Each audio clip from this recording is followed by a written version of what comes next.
लक्ष्मी पापी के घर होय, मगर संत दरस हरि कथा तुलसी दुर्लभ लो। पुत्र पौत्र धन संपत्ति इत्यादि पर 84 लाख जिस भी जोनी में तुम जाओगे, उस जोनी में यह भगवान ने फैसिलिटी दे रखा है कि तुम बेटा बेटी पुत्र पौत्र इत्यादि उत्पन्न कर सकते हो। मगर भगवान की दिव्य कथा किसी अन्य जोनियों में आपको इस प्रकार से श्रवण करने को मिल जाए, यह सुविधा नहीं। पशु पक्षी कीट पतंग जिस भी जोनी में जाओगे तुमको बच्चा उत्पन्न करने का सुविधा मिले है, मगर भगवान की कथा सुनना, सत्संग करना, दान करना, तपस्या करना, धर्म करना, पूजा करना, ये किसी अन्य जोनियों में फैसिलिटी नहीं। ये केवल मनुष्य योनि में प्राप्त है, ये केवल हम मानवों को अधिकार प्राप्त है। इसीलिए कहा गोस्वामी ने बड़े भाग मानुष तन पाओ। एक बार ब्रह्मा जी के यहाँ सभा लगा, ब्रह्मा जी के 84 लाख जोनियों के सब जोनियों के लोग थे, सभी जोनियों के लोग थे। तो ब्रह्मा जी ने ऐसा ही कह दिया कि बड़े भाग मानुष तन पावा। तब तक कुछ अन्य जोनी वाले लोग विरोध करते हैं कि ब्रह्मा जी आप बेईमानी करते हो, बेईमानी करते हो आप। ब्रह्मा जी ने कहा कैसे? तो इन मनुष्यों को ही आप बड़भागी क्यों कहते हो? अन्य जोनी अभी तो 84 लाख जोनियों को आपने निर्माण किया, आपने ही बनाया है, तो आप ये क्यों नहीं कहते कि बड़े भाग घोड़ा तन पावा? आप केवल मनुष्यों के पक्षपात क्यों करते हो? बड़भागी 84 लाख जोनियों में केवल मनुष्यों को ही क्यों बताते हो? तो ब्रह्मा जी ने कहा कि ये अच्छे हैं। तो अन्य जोनियों ने कहा कि सबसे बड़ा बेईमान है ये मनुष्य। 84 लाख जोनी में सबसे बड़ा बेईमान जोनी है मनुष्य जोनी। ब्रह्मा जी ने पूछा कैसे?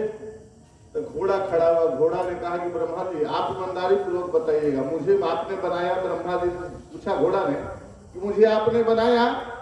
हाँ, मुझे अपने पीठ पर एक सवारी ढोने की क्षमता आपने मुझे प्रदान किया है? घोड़ा के पीठ पर एक आदमी बैठने की क्षमता ब्रह्मा जी ने बनाया, मगर ये बेईमान मनुष्य घोड़ा को टांगा में जोत दिया, एक के जगह 14 बैठाया। अब नहीं चलता है तो ऊपर से डंडा भी मारता है। बेईमान है कि नहीं? घोड़ा कहा कि ब्रह्मा जी मैं अपने जीवन में कभी चोरी नहीं किया, बेईमानी नहीं किया, शैतानी नहीं किया, मगर ये मनुष्य, इसे कोई कर्म बाकी भी नहीं, सब कर्म कर लिया। घोड़ा कहा कि मैंने आज तक मांस नहीं खाया, मगर ये मनुष्य क्या बताया जाए? ये सर्वभक्षी है।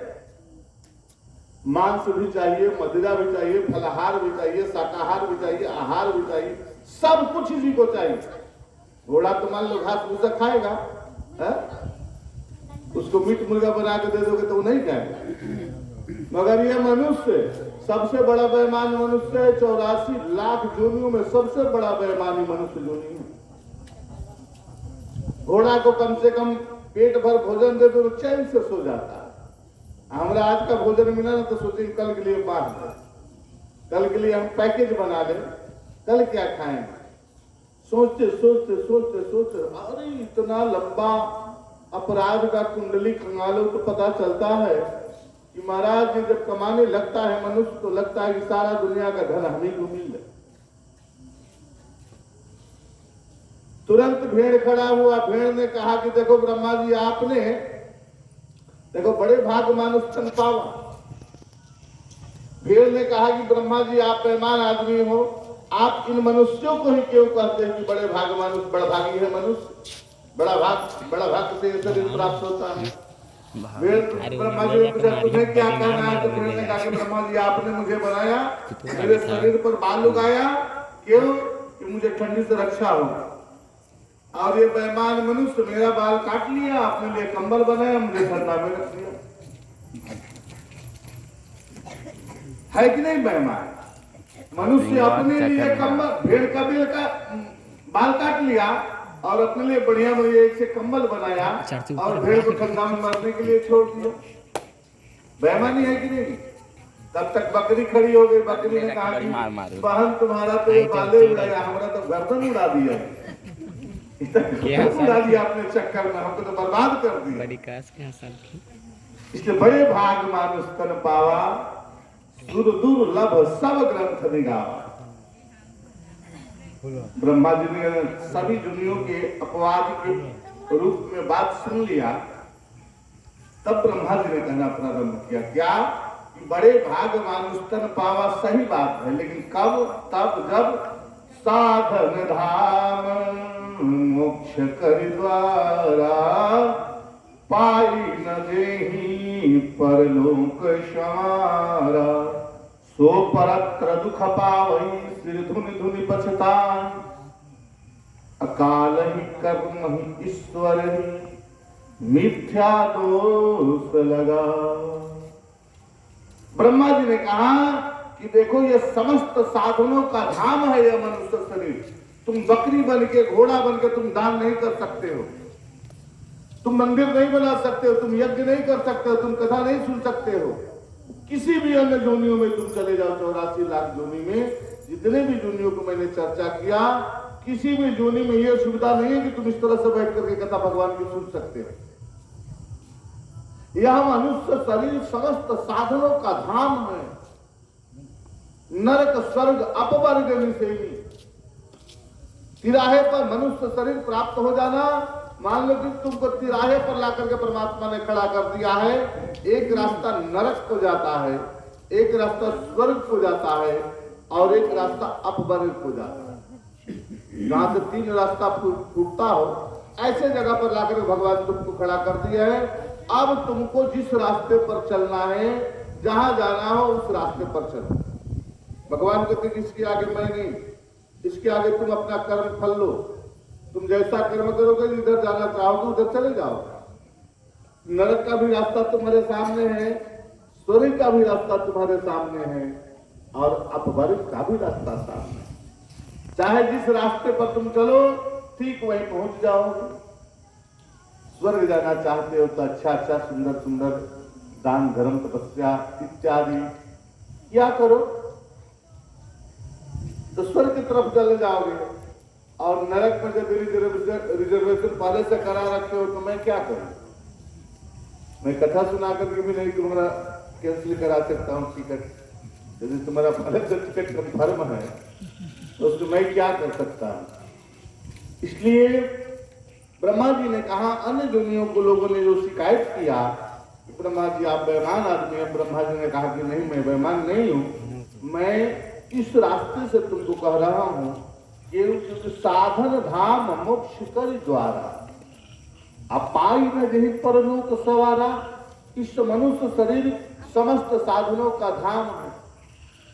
चाहे तुम जहां जाना चाहो, नरक में, स्वर्ग में, अपवर्ग में, जहां तुम जाना चाहो वहां तुम जा सकते हो। एक कथा सुनाऊं आपको। एक सूरदास जी थे, एक सूरदास थे, वे कमरे में बंद हो गए। उनको कोई कमरा में बंद कर दिया, तो कमरा में पड़े रहे। एक भला आदमी आया, आंख वाला, वो कहा कि ओ सूरदास, इसमें क्यों पड़े हो, बाहर निकलो।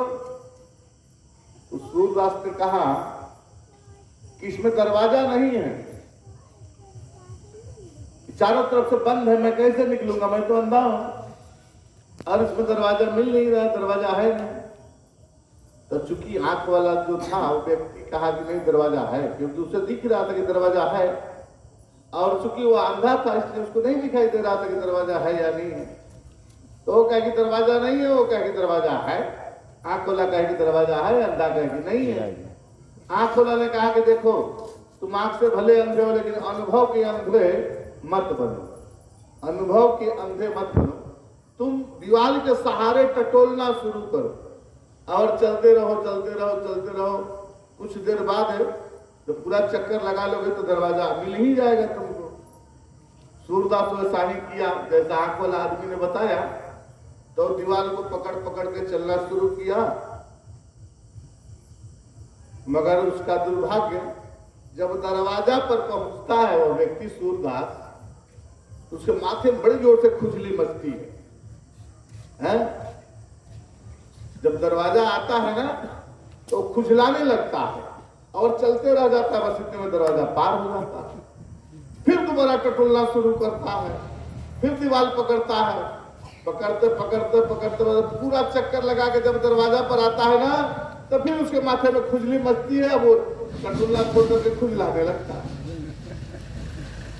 तो 4-10 चक्कर पूरा दिन चक्कर लगाता था। यही घटना घटे जब हम मोक्ष के दरवाजे पर अर्थात मनुष्य शरीर में आते हैं तो हमें विषयों की खुजली इतनी परेशान कर देती है बंधु कि हम उस दरवाजा को नहीं छोड़ देते। तब तक दरवाजा निकल जाता है, पुत्र पौत्र धन दौलत ये बटोर ले, वो बटोर ले, ये कर ले, वो कर ले। इसी में ये विषय का खुजली है, ये विषय रूपी आसक्ति रूपी खुजली, सांग्रह रूपी खुजली हमें इतना परेशान कर देती है कि जब मैं मनुष्य शरीर रूपी दरवाजे पर, मोक्ष के दरवाजे पर आता हूं तो मैं विषयों में आसक्त हो जाता हूं, भगवान को पूछता नहीं, समझता ना। अन्य दुनिया में रहोगे तो जरूर याद करोगे, मगर सूरदास की तरह सब हम अंधे पड़े हैं। और जब मोक्ष का दरवाजा पर आ गए हैं, मनुष्य शरीर लेकर के दरवाजे पर पहुंचते हैं तो विषय का खुजली, सांग्रह का खुजली, घोड़ा बन के तुमने ये नहीं सोचा कि मैं अपने पुत्र के लिए कमा लूं, नाती के लिए, पोता के लिए कमा लूं, ब्याह कर लूं, ये कर लूं, वो कर लूं, इतना सोचता नहीं है। किसी भी अन्य जोनियों में इतना सोचने की फैसिलिटी नहीं कि मैं अपना बेटा के घर अलग बनाऊं, बेटी का घर अलग बनाऊं, बहू का घर अलग बनाऊं। मगर हमारे जैसे आदमी जब मनुष्य बनता है तब ये सोचने लगता है कि बेटा के नाम पर कमा करके पैसे रख दूं, बहू के नाम पर कमा करके पैसा रख दूं, उसके नाम पर कमा कर पैसा रख दूं। केवल सांग्रह के चक्कर में पड़ करके और पूरा जीवन बर्बाद कर देता है। और जब वृद्धावस्था को प्राप्त करता है, जब बूढ़ा होता है, तब उसको कुछ समझ में आता है। जो भगवान घंटी बजाते हैं घड़ियों, तब उसको कुछ समझ में आता है, तब वो भगवान की तरफ याद आता है, भगवान को याद करता है। लेकिन क्या याद करेगा, सारा दांत टूट गया तो कहेगा राम, तो मुंह में से निकलेगा लाम, और राम का नहीं पता।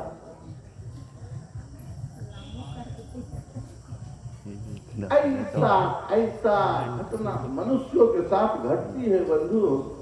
ब्रह्मा जी तो भले कह दिए, लिख दिए, शास्त्रकारों ने भी लिख दिए कि बड़े भाग्यवान स्तन पावा, लेकिन बड़ा भाग तब होगा जब साधन धाम इसको उपयोग करो। साधन धाम मोक्ष करी द्वारा। मैं ये मना नहीं करता कि तुम गृहस्थाश्रम में न जाओ, बाल बच्चा उत्पन्न करो, धन दौलत न कमाओ, कमाओ सब करो, मगर नेक पूर्वक, ईमानदारी पूर्वक, सावधानी से। ऐसा ना कि तुम ऐसा कर्म कर दो कि तुमको नरक में ही जाना पड़े। यार तो क्या फायदा है, ये धन दौलत यही रह जाएगा, तुम चले जाओगे नरक में, वहां फिर पश्चाताप होगा, तुमको अफसोस करोगे, रोगे कि सारा कमाया पाप का कमाई वही रह गया, लोग खा रहा है, लोग भोग रहा है और दुख मैं पा रहा हूं। ये होता है। मरने के बाद जब जीवात्मा को यमदूत लेकर के जाते हैं तो उसके सिनेमा के पट्टी की तरह सारा चित्र दर्शाते रहते हैं कि देख तूने ये किया है, नहीं इससे तुमको क्या बेनिफिट मिला, क्या फायदा रहा, बता क्यों किया तू। अब तुम्हारे पास जवाब नहीं मिलेगा कि क्यों किया। अच्छा, उस किया तो उसका फल, मान लो रुपया, धन चुराया, दौलत चुराया, बेईमानी किया, शैतानी किया, वह वस्तु कहाँ है? तो वस्तु तो किसी और को हो गई। तुम जिस दिन मरोगे उसी दिन तुम्हारी वस्तु बिहारी, आप खाली। इसलिए साधन धाम मोक्ष करी द्वारा। ब्रह्मा जी ने कहा कि पाई न जेहि परलोक सवारा। इस मनुष्य शरीर जैसे नौका को प्राप्त करके जो भवसागर से पार नहीं उतरा, इस संसार सागर से पार नहीं हुआ, उसके लिए गोस्वामी ने लिखा कि सो परत्र दुख पावैया सिर धुन धुनि पछताम, काल ही कर्म ही ईश्वर ही मिथ्या दोष लगा। कभी कहते हैं, शास्त्रकार कहते हैं कि कभी काल को दोष देता है, तो कभी कहता है भगवान ने मेरे साथ अच्छा नहीं किया, कभी कहता है कि मेरा भाग्य ठीक नहीं है। ऐसा वैसा बेकार का दोष लगाता है, जबकि सारा उसी का किया गया फल प्राप्त होता है। मेरे ही कर्मों का फल मुझे प्राप्त होता है, दूसरा कुछ नहीं है बंधु। भगवान की कृपा अलग की बात है, होती है। भगवान की कृपा से सब कुछ प्राप्त होता है, मगर उसके मुख्य रूप से अपना कर्म होना चाहिए। अपने कर्मों का फल ही मुझे प्राप्त होता है। प्रेम से बोलो भक्त वत्सल भगवान की। इसलिए साधन धाम मोक्ष कर द्वारा पाई न देहि परलोक सवारा, सो परत्र दुख पावही त्रिधुनि धुनि पछताए, काल ही कर्म ही ईश्वर ही मिथ्या दोष लगाए। मिथ्या माने झूठ मूठ के दोष लगाते हैं हम लोग, हम आप कि महाराज मेरा भाग्य ठीक नहीं है, भगवान अच्छा नहीं किए, महाराज अब इतना सुंदर सुंदर कार्य हो रहा है, सुंदर कार्यों में तुम्हारा मन नहीं लगेगा, कथा भागवत सत्संग इत्यादि में मन नहीं लगेगा, चोरी चमारी बेईमानी लपकोई में तुम्हारा मन लगेगा, और बाद में तुम कहो कि मेरा भाग्य खराब है। ऐसा नहीं, सारा अपना ही किया गया कर्मों का फल प्राप्त होता है। इसीलिए महाराज विगत दिवस हम लोगों ने श्रीमद् भागवत महापुराण की कथा श्रवण करते हुए देवर्षि नारद के द्वारा सनकादिकों को मुखारविंदों से भक्ति ज्ञान और वैराग्य को स्वस्थ करने के लिए श्रीमद् भागवत महापुराण की कथा श्रवण कराने का आग्रह किया गया। सनकादिक लोग बद्रिकाश्रम से सीधे हरिद्वार के आनंद नामक वन में आए। वहां बड़ा सुंदर बालिका का सिंहासन बना, श्रोता के रूप में, मुख्य रूप से महाराज देवर्षि नारद ही श्रोता बने। मगर जैसे ही महात्माओं को अमलात्मा विमलात्मा महात्मा जितने सब लोग था, सबको जो ही पता चला भृगुर्वशिष्ठ चौनश्च गौतमो मेधा देवल देवरातौ राम तथा गादिसुतश्च साकलौ मृकण्डपुत्रात्रिजपि पलादा योगेश्वरौ व्यास पराशरौ छाया सुकोजा जल जीव मुख्या सर्वे कमी। इतने लोग आए, ये सब क्या नाम, महात्माओं का नाम है। कौन कौन? भृगु, वशिष्ठ, च्यवन, गौतम, मेधा, मेधातिथिर, देवल, देवराज, रामस, गाधीसुत माने विश्वामित्र, ये सब महात्माओं के नाम है। जितने लोगों ने सुना कि महाराज यहाँ पर देवर्षि नारद के द्वारा श्रीमद् भागवत महापुराण का आयोजन कराया गया है, सनकादिकों के द्वारा कथा कही जाएगी, ये समाचार जिसको जहां भी मिला सभी लोग वहां से महाराज सीधे आनंद वन में महाराज हरिद्वार के पास चले आए। हजारों की संख्या में देखते देखते अमलात्मा विमलात्मा महात्मा सब एकत्रित हो गए महाराज, और बड़ी सुंदर ढंग से वहां कथा प्रारंभ हुई। कथा सनकादिकों के द्वारा की जा रही थी। सनकादिक लोग महाराज व्यास के ऊपर विराजमान थे। देवर्षि नारद मुख्य रूप से श्रोता के रूप में, यजमान के रूप में महाराज विराजमान थे। पहले पूछा कि महाराज यह कथा कब, कैसे और कहाँ सुननी चाहिए? तो महाराज अथते वर्णते स्माभिर महिमा स्तुत शास्त्रजा यस्य श्रवण मात्रण मुक्ति करतले स्थिता। इसको श्रवण मात्र करने से मोक्ष करतल माने हथेली पर रखे हुए बैल की मुट्ठी में आ जाती है महाराज। सदाशिव्या सदाशिव्या श्रीमद् भागवती कथा यस्या श्रवण मात्रण हरिश्चित्तम समाश्रये। महाराज इस प्रकार से महात्माओं ने प्रारंभ किया कहना, ये कथा हमेशा सुनना चाहिए, हमेशा सुनना चाहिए। कभी मना नहीं किया कि कब सुनना चाहिए, कैसे सुनना चाहिए। जब जैसे जिस अवस्था में हो भगवान की दिव्य कथा श्रवण करने का सदा सत्या श्रीमद् भागवती कथा। महाराज यहाँ 18 ग्रंथों 18 सहस्रो 12 स्कंद संहितम परीक्षित संवादम सुनु भागवतम चल। ये 18 अध्याय युक्त है, 12 स्कंद है, 335 अध्याय है और 18,000 श्लोक है। इसमें भागवत में 12 स्कंद है, 335 अध्याय है और पूरे 18,000 श्लोक का वर्णन किया गया है। महाराज भगवान कहते हैं, वेदव्यास जी निवेदन करते हैं कि एकम भागवतम शास्त्रम मुक्तानि न करदति। यह एक मात्र श्रीमद् भागवत पुराण कि कथा गर्जना करके कहती है समाज में कि मैं मुक्ति देता हूँ, मुक्त देता हूँ, मुक्ति देता हूँ। जो इसको